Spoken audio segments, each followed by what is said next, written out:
আসসালামু আলাইকুম।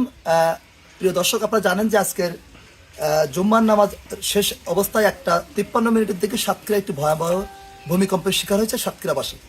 আমি এই মুহূর্তে অবস্থান করছি সাতক্ষীরার তালা উপজেলার নগরঘাটা ইউনিয়নের একেবারে শেষ প্রান্তে বাজেবাড়ি নামক স্থানে ইসলাম কাকার বাড়িতে। আমরা যতটুকু জানতে পেরেছি যে ঠিক ওই মুহূর্তে এটা রান্নাঘর ছিল, সেই রান্নাঘরের টালি দিয়ে যে রান্নাঘরটা ছিল, হঠাৎ করে তারা জানতে পারলো যে বিরাট আকার একটি শব্দ হলো এবং এই রান্নাঘরের উপর থেকে যে টালি থেকে শুরু করে এদিকে টালি বা খোলা বা যে স্ট্রাকচার ছিল সব ভেঙে চুরে হুড়মার করে নিচে পড়ছে। আতঙ্কিত হয়ে গেছিল। কিছুক্ষণ আগে আমি ছুটে আসছি এবং এমপি সাহেব ফোন দিয়েছিল আপনাকে। হাবিব সাহেব, হ্যাঁ হাবিব সাহেব, উনি কি বলছে? খোঁজ নিছে? হ্যাঁ উনি খোঁজ নিতে যে ভেঙে চুরি যেভাবে গেছে একটু দেখাও আমার এই সমস্ত। সাবেক সংসদ জনাব হাবিবুল ইসলাম হাবিব ভিডিও কল দিয়ে এগুলো দেখলো, তার সাথে কথা বললো। যাও কাকা, কি অবস্থা হয়েছে একটু যদি বলতেন। তো অনেক ক্ষতি হয়ে গেছে, ধরনের মেলা ক্ষতি হয়ে গেছে, এই খোলা তো অনেক গেছে নষ্ট হয়ে। দেখো হাঁটেন।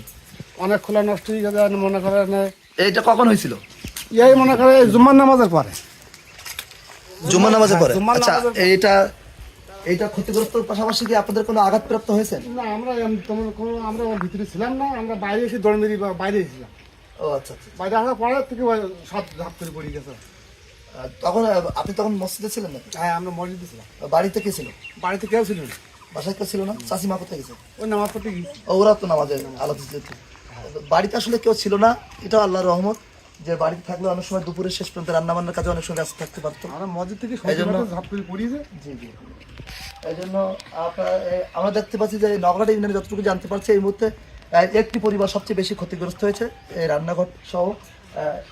এর আশেপাশে আর কোনো বাড়ি সেভাবে ক্ষতিগ্রস্ত হয়নি যতটুকু আমরা জানতে পেরেছিলাম। এই পর্যন্ত এখানকার অবস্থাটা এতটুকু আপনাদেরকে জানালাম।